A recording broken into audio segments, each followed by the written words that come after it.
This episode is brought to you by Dogfish Head Craft Brewery. The Grateful Dead and Dogfish Head have gotten the band back together with the release of Grateful Dead Juicy Pale Ale, a light-bodied pale ale brewed with sustainable Kernza grains, granola, and heaps of good karma for a refreshing brew that's music to your taste buds. Available nationwide. Visit dogfish.com to find Grateful Dead Juicy Pale Ale in your neck of the woods. Dogfish Head Craft Brewery is located in Milton, Delaware. Please drink responsibly.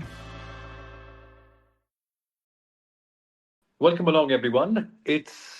What day is it? Is it Thursday? Is it Wednesday? You can't tell, right? Time is flying.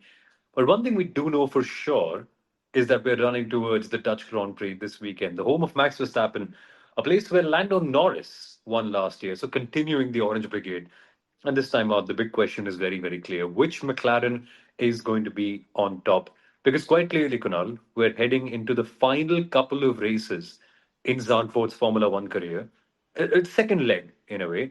And we're now wondering who will take part and who will take advantage in this second leg of the Formula One season two. Which McLaren driver will it be?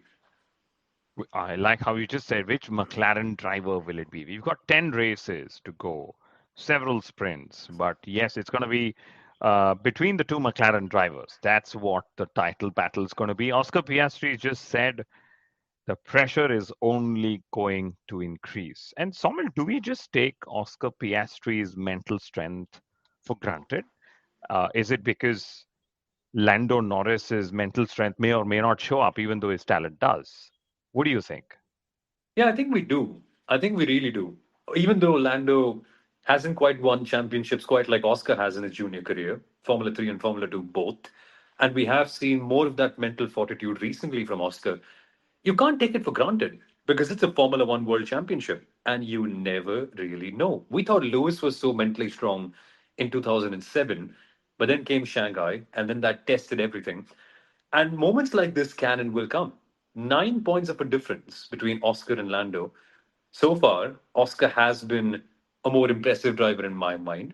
But the second half of the season, Kunal, Oscar's never quite experienced anything like this. And to be fair, neither has Lando. Well, that's Has he? absolutely right. Would you count No, last year, though? nah, I mean, the media makes us count last year, but yeah, it wasn't a title battle for him. And you're right. I mean, Oscar Piastri has been there for F3, F2, but he's also won the Grid Championship, second year in the running. So could he become the first driver in the history of the sport to win two titles in one season? Grill the Grid and the F1 Championship, right? I mean, all these little championships that we have in Formula One. So that's that. The title clearly says, "Let's unleash the lion." Obviously, Max Verstappen, his home race, he's got several home races: Austria, Belgium. Austria is, of course, for Red Bull. Belgium, now then the Netherlands. Will he get a chance? It is supposed to be a wet race weekend.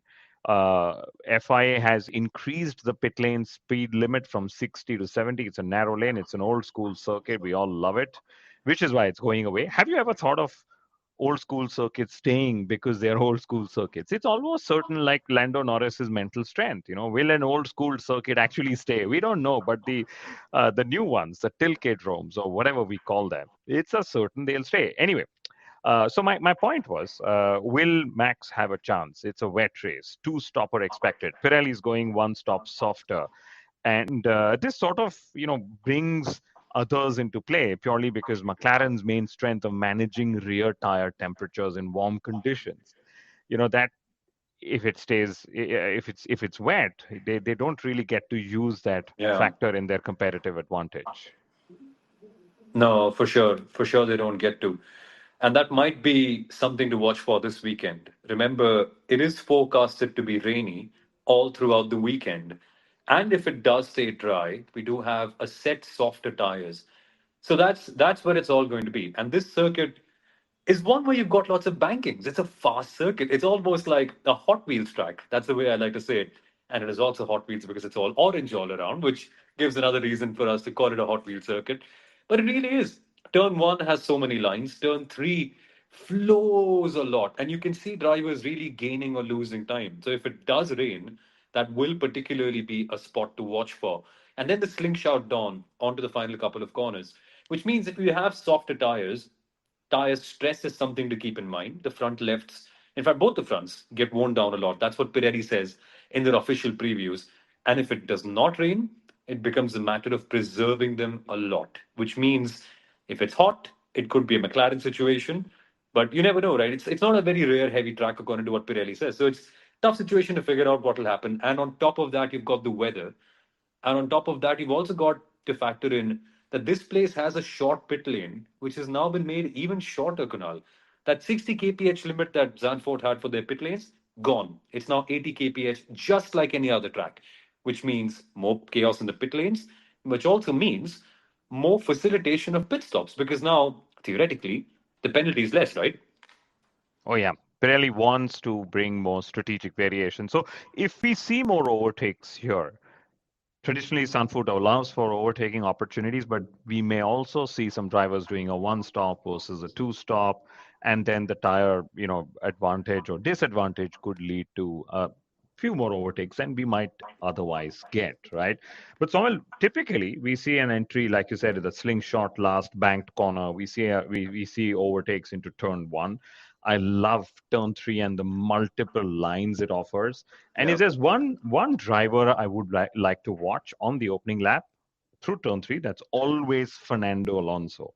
He's always been the most cheeky driver through that corner. So that's typically those two corners. There are chances. There is a turn 11 and 12. It's a right-hander. Somebody might just sneak in there if Very you tough. get that better exit through turn 10 before that. So very, very interesting circuit to go racing on. A little narrow. Well, that's what everyone's going to say, and that's why Formula One cars will, drive through a single file, as we call it. Qualifying will be very, very crucial, as it always has been here before. But yeah, I think the weather is going to mix things up, and then so will race strategy, Somal. Yeah. And largely the weather. It's such a driver's circuit. If it's raining, I really am not counting Fernando Alonso out. Remember, a couple of years ago when it was raining, Max Verstappen won. And believe you me, he was joined on the podium by Pierre Gasly and Fernando Alonso. That is unbelievable, but that's the kind of thing that can happen. And I remember Alonso and Verstappen, I think either of the two talking about a piece of insight about how a lot of drivers were taking a certain line through three. And in the middle of the race, I think it was Alonso who noticed that you could take an alternate line. So he started to go the shorter way out and gain more time. And these are the sort of things that will happen here because you've got so many different ways of taking the circuit. And Zandvoort is flowy. Zandvoort is got full of, it's got a lot of elevations, lots of technical corners too. I think it'll be a circuit where the best driver really can make a difference, which is where I think you cannot count out the drivers who have confidence in their machinery. A Lewis Hamilton, probably not. An Oscar and Lando, they should be up there. What do you make of George Russell, Canal? Because with Mercedes, we sort of have no clue of where they really are. But if the conditions are cool, they usually tend to spring up.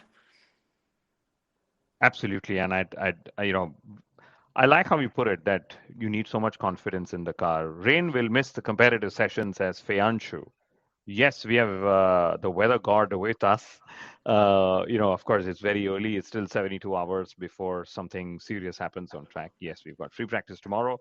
But even if it's not raining through the competitive sessions, but it's cooled the conditions down, there's overcast conditions. These things will impact. These variables will impact. The form factor, as we call it in Yeah. the sport, and I think McLaren will be there. You asked if Mercedes is somebody we should look up to. I think Mercedes as well, especially George Russell. But do you think George Russell is a little bummed that he wasn't invited on Toto Wolff's yacht when Leclerc and Max Verstappen actually were on Toto Wolff's yacht? At least we've seen pictures of Verstappen. I was reading rumors on social media when Leclerc was there. Do you think a Verstappen Leclerc partnership at Mercedes could happen sometime in the future? That might be a bit tricky. Who do you push out then, right? That's assuming that Kimi does not do well. You got That's to push out assuming. both, right? My God, no, no, no, no. Is George Russell a worse driver than Charles Leclerc? Gets you thinking sometimes. Really does. So let me Uh, let me add some context. Since Bahrain, okay, and it wasn't the opening round this season, Leclerc has actually scored 4 points more than George Russell this season.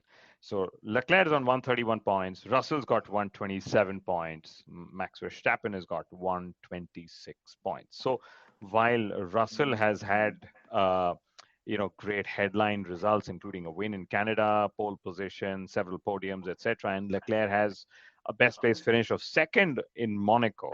Okay, uh, Leclerc just had better average race results. And you remember there were those races where Mercedes went the wrong way with an upgrade and then they came back yeah. with that upgrade in Hungary. And then bang, Russell took podium again and the fastest lap.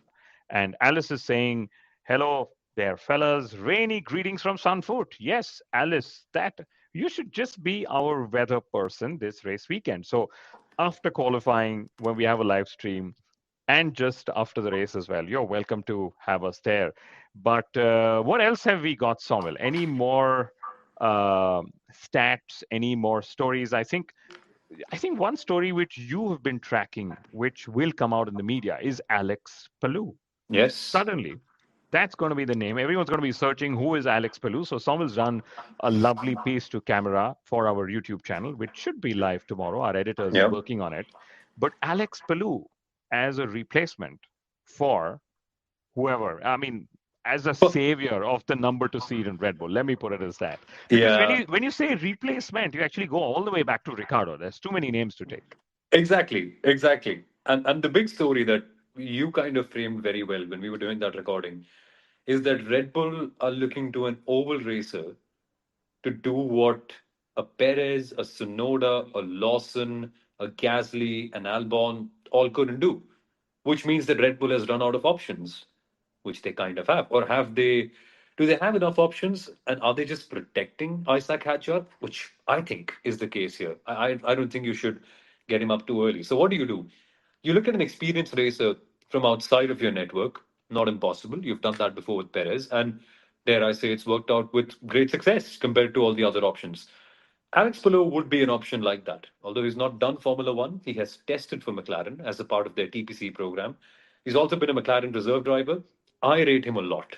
I really rate him a lot. You now, Kunal is normally the one asking me and saying, "Hey, it's IndyCar. IndyCar drivers are the one who aspire to be in Formula One," and it's true. But in this case, I think it's the one IndyCar driver that Formula One really is missing out on, because clearly, Kunal, teams are going back to Formula One drivers of the past to make signings, but there are no real good options in the junior category. So you go outside the pool. And I have to say, this guy is the best outside that pool at that very moment. 4 IndyCar championships in 6 years. Unbelievable record. Somil does MotoGP commentary. He's hosting a MotoGP show. All we now need is an IndyCar podcast and a show and a commentary feed where he can speak about Alex Palou in case he doesn't actually make it to Formula One, because there are names that have been doing the rounds. Yeah, Alex Palou was one of them. Pato Ovard, like you said. Colton Herta, from all the very good. conversations Yeah. about him getting a break in Formula One, he's actually now rumored to be entering Formula 2 just so that he gets those super license points. And I just hope for his sake he doesn't get humbled by those ferocious junior drivers in Formula 2. He will be. Look, he will be. In the first year, he will be. You are Look, saying that an IndyCar driver will need 2 years in Formula 2 when you actually think he's great to get a jump straight into Formula 1. yeah, look, I think with a driver like that, you need patience a little bit. And then you know you've got. And you see, I can see you smiling there because Jack Stewart only got 6 races. That's very true. That's very I true. put you in a corner, my friend, but okay, let's Now get you you out of that corner. Who do you think? Should we get you out of the corner? You want to go on and on let's go for for it. Colt? Let's go for it. Let's go for it. Okay, so who do you think is getting pole position? Oh no, I thought you were talking about the IndyCar corner there. No, No, I'll still die by that hill. I will still say that an IndyCar driver can make it work. I don't Point deny close. that. I don't deny that. But then that driver shouldn't be taking 2 years to succeed in Formula One. Formula Two. Yes, be Uh, patient in Formula One. well, Yes, I suppose there will be tracks you've not driven on. that's now a Formula One problem, isn't it, Kunal? The cars have gone too far. Because to speak about the quality of those drivers, Villeneuve did it, Montoya did it. Before that, Mario Andretti did it. Three very, very, very, very, very good drivers. And Michael Andretti was unlucky with a lot of retirements. He was also pretty competitive when he was there. So I No, think, not denying. I mean, yeah. if we get the next Montoya, I think Formula One's going to explode even more. But you're right, it will be tough. But pole position, look, this conversation can go on forever. We should do a separate podcast on that. Pole in wet conditions around a circuit like Zandvoort. Do you think there is anyone else who could do it? We all know who we're talking about, don't we? You're talking of Lewis Hamilton, clearly. Hey, come on. Are we? Are Well, we? Andres Stella actually said that he is thinking Ferrari is going to be very competitive in the second half of the season. What do you think? Why wouldn't it be Lewis Hamilton? Why does Patrick he say Vasseur that? have said that we were stupid to have underestimated the challenge of the switch, which I think in it's stupid in itself that you underestimated it, but that's Ferrari. But anyway, my point then to you is, who do you think is getting pole? You said in the wet, there's one driver who you think will get pole. I believe you're talking of the driver who's had three pole positions in the last four races at Zandvoort. He's had four podiums, four front row starts, and he's converted that into three wins. And that's why we also still call this Unleash the Lion episode. Ferrari is bringing new Absolutely. floor this race too. Yes, they need something. They need everything. They need all the upgrades. And I like that teams are throwing upgrades at it because if it's in the pipeline, if the simulator says that there could be gains on track, it's actually better to use it because it's like I love giving this analogy. Have you ever heard of a government making a profit? Well, no, because Because the government has got funds so that it uses it up for the betterment of the public. So government making a profit is actually okay. government not using the funds.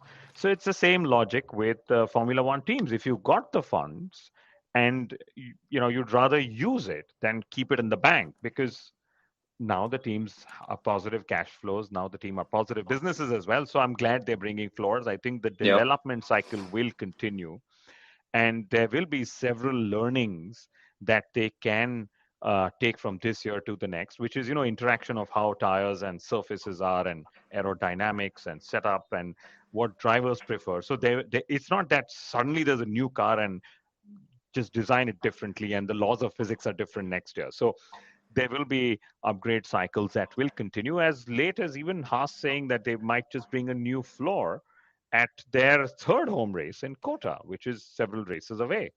I just hope it doesn't compromise next season. Honestly, that's my only hope, I especially with think Ferrari. this. I think again is another media hype. Okay, no team will want unless you are in the battle like 2021, where Red Bull Yeah. said, you know what, forget next season. We just have to go all out this season. Okay, no team. If you and I, who are speakers in Formula One, commentators, know that, listen, let's not be so crazy that we compromise on what's next year. No team is actually thinking the same way that let's compromise next year, what I'm Of going to fight. course. Of So course. they will have these, numbers from their simulations. And if there is a budget, if there is something, so they might not put something new in the pipeline.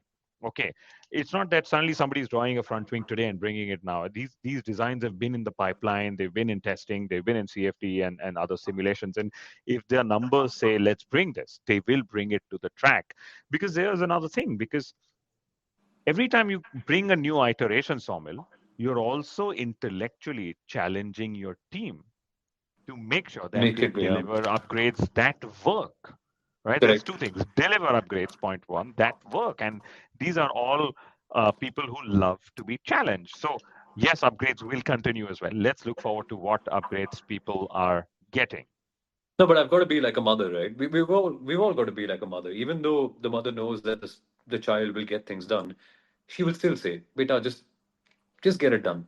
So that's what you just hope. You hope that Ferrari don't have it compromising next year. We know they won't want to do it. We know they're a normal racing team, but sometimes you've just got to put it out there that you just hope it does not. There's no real correlation. Still, you've got to hope. You've got to hope. But predictions, Kunal. Dutch GP predictions. Who do you think gets the win this time? Let's. I think it's a tough one, but I think Oscar Piastri is going to be winning this. I'm I going know I Lando for sound this like a one. broken tape recorder. I say Oscar Piastri for everything, but I think he's going to win it, even if he's not entirely on pole position. And I think the two McLaren drivers have been very, very evenly matched. And maybe Lando Norris would have benefited from races happening, instead of having a break, because he did pick up some momentum in the last few races of the before the summer break as well, because he won three out of the last four races. Austria win, Silverstone win, Belgium was second, Hungary was first. So there have been four consecutive McLaren 1-2s. And I think maybe Zandvoort will not be another 1-2, which, Somil, brings me to another thing. McLaren could still be the first team in the history of the sport to actually score 1,000 points in a calendar year. But for that, they Wow. need to maximize race results. Red Bull couldn't do it in the dominant parts of the season in 22, 23 because Checo Perez was not maximizing his race results in the second car. They went to about 860 points, but can McLaren do that? And as a team, they would love that they have the highest possible score out there. So I would probably take Max Verstappen for pole, or maybe even a George Russell, putting it in there. Okay. And Oscar Piastri winning it just because that McLaren is so much more superior in the race pace. Yeah. I think similar reasons for me pointing towards Lando, but yeah, I think Lando here because momentum. Everything's been flowing in his side. I just hope that it kind of works out again now, so that we have more of a championship fight. Because only 9 points is the difference between them. Imagine if there's a swing. Imagine if something happens. Imagine how fun the season will then become. So I'm going Lando because entertainment. But it'll be a lot of fun. It'll be a fun weekend to watch for. And yeah, we're going to be back. We're going to be on the Hindi commentary booth for fan code, Kunal and I. It'll be a ton of fun. And Let's, before we yeah. go, just a couple of stats that I pulled out just for this episode. Priyanshu saying McLaren has 36 points of a buffer to get 1,000 points. Yes.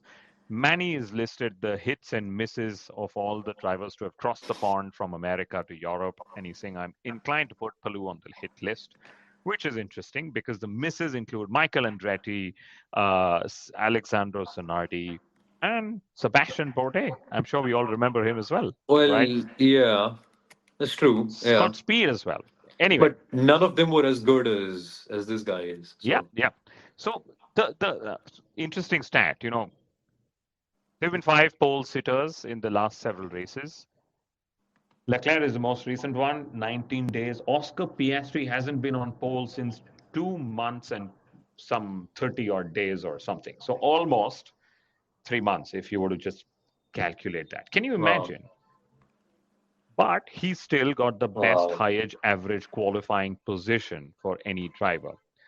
And yeah, Lando Norris, Max Verstappen, George Russell all have a more recent pole position than Oscar Piastri, which makes me want to ask you, when was the last time Oscar Piastri was on pole? Any guesses? Just put a wild guess. China? No, China's too far. I'll give Uh, you a hint. A European race, which typically was the start of the European season, but isn't anymore. Catalonia. Yes. Oh wow, that's a while. That's a Yeah, long while ago. that's a long while ago. Yes. Okay, and the last couple of stats from me, which are always interesting. So, front row has got 8 out of the 12 last race wins, and we don't have to consider more than the last four because it's been in the 80s that we raced out here.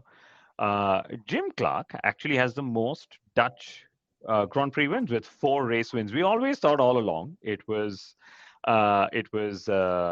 Max Verstappen, but it isn't, especially if you consider 35 years of the Dutch Grand Prix. And very interestingly, driver number 33 stopped winning the Dutch Grand Prix after it crossed 33 years of race win. So 34th race was won by Lando Norris. Now this is 35th. Let's hope he breaks that duck. But Max Verstappen does have the most pole positions. He's got 3 poles. Ferrari have the most wins here with 8 wins. And then there are 7 pole positions tied for maximum pole positions between Ferrari and Team Lotus. While ago. That's a long while ago. Yeah. So that's pretty much it from us, I guess. Or do you have more? That should be it. Yeah. Fun episode. Yeah. Catch us, guys. I have one more fun stat that I would like to read out. Okay. Since we're talking McLaren unleashing the lion and so on, okay. Max Verstappen, Oscar Piastri and Lando Norris, okay, have scored more points than any other constructor. Piastri is 284, Norris is 275, Ferrari is actually at 260. Is that a fair way to look at how dominant they've been? And these are Constructors' Championship points. So Ferrari is at 260. The 2 McLaren drivers are already ahead of the team in second place. It's crazy. It's crazy. That's it from me, I guess. At last? Another one? Is there one? No, we're good. I've got a rush. Now, but thank you for watching, guys. Bit of an odd timing this time, but thank you for all joining us. We will push out more and more content on our YouTube, so stay tuned on that. There's a magazine show coming, and I think you guys would really like that one. But of course, general coverage continues. We will have the post-race review as well, along with other coverage on the show. So make sure you're following us, make sure you're updated, and we will catch you soon.